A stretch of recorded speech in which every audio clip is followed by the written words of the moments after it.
Napapag-usapan na ngayon ang mga spekulasyon tungkol sa ating binubuong kabinete. Bagamat wala pa namang opisyal na proklamasyon sa ating pagkapangulo, ay sinisimula na natin ang proseso na pagpili sa mga tingin natin ay may kakayahang mamuno sa ating mga departamento. Hindi ito madali dahil kailangan maging masusi ang ating pagkilatis at lalong hindi naman dapat ito minamadali. May mga ilang pangalan na lumilitaw na hindi pa nakukumpirma, yung iba nakumpirma na, pero marami pa rin dito ay spekulasyon pa lamang. Pero darating din tayo sa tamang oras na maipapakilala ko na sa inyo sila na isa-isa.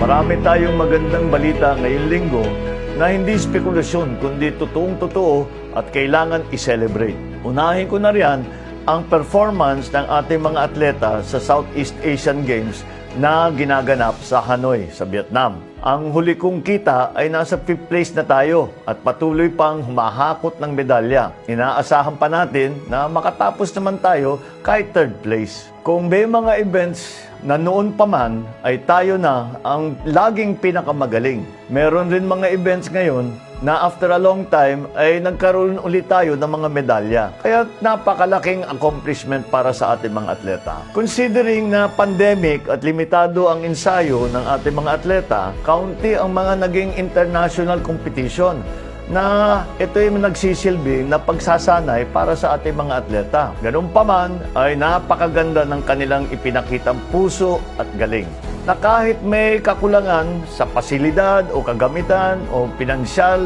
na suporta, ay nanaig pa rin ang pagsasakripisyo at dedikasyon ng ating mga atleta. Patunay lang ito sa mga posible pa nating marating kapag suportado ng pamahalaan ang ating mga atleta. Nabanggit ng PSC ang kahalagahan ng grassroots program, and that is precisely what we should be continuing to do. Mula sa pagkabata pa lang, mula sa probinsya pa lang, mula sa eskwelahan pa lang, hinahanap na natin ang mga magagaling at binibigyan ng suporta ang ating mga atleta. Ipagpatuloy natin yan. And once again, congratulations sa lahat ng ating mga atleta.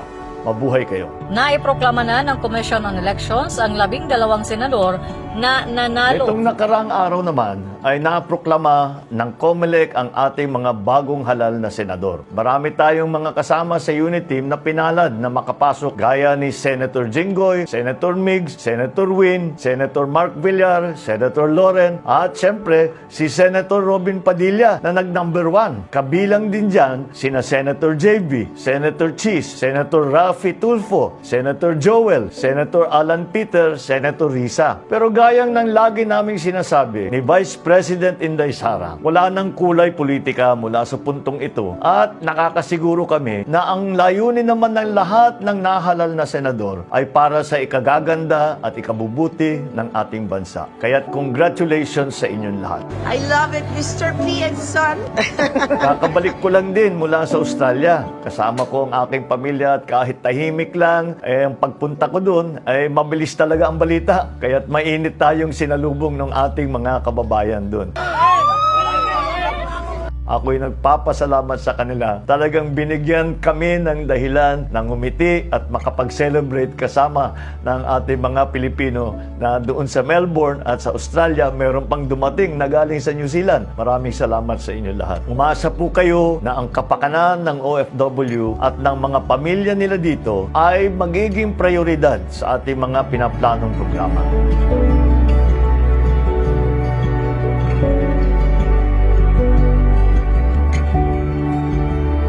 Itong mga susunod na linggo ay patuloy lang po ang ating mga paghahanda sa nalalapit at inaasahang transition. Marami siguro kaming ipapahayag at ikukumpirma kapag dumating na ang tamang oras. Sa ngayon, maging maingat pa rin dahil sa patuloy na banta ng COVID. Kung hindi pa po nababakunahan ang inyong mga anak, schedule niyo po at kasama na ang mga booster shots ninyo. Maging maingat, maging mapagmahal sa kapwa at bayan at higit sa lahat, isabuhay ang ating pagiging Pilipino sa isip, sa salita at sa gawa.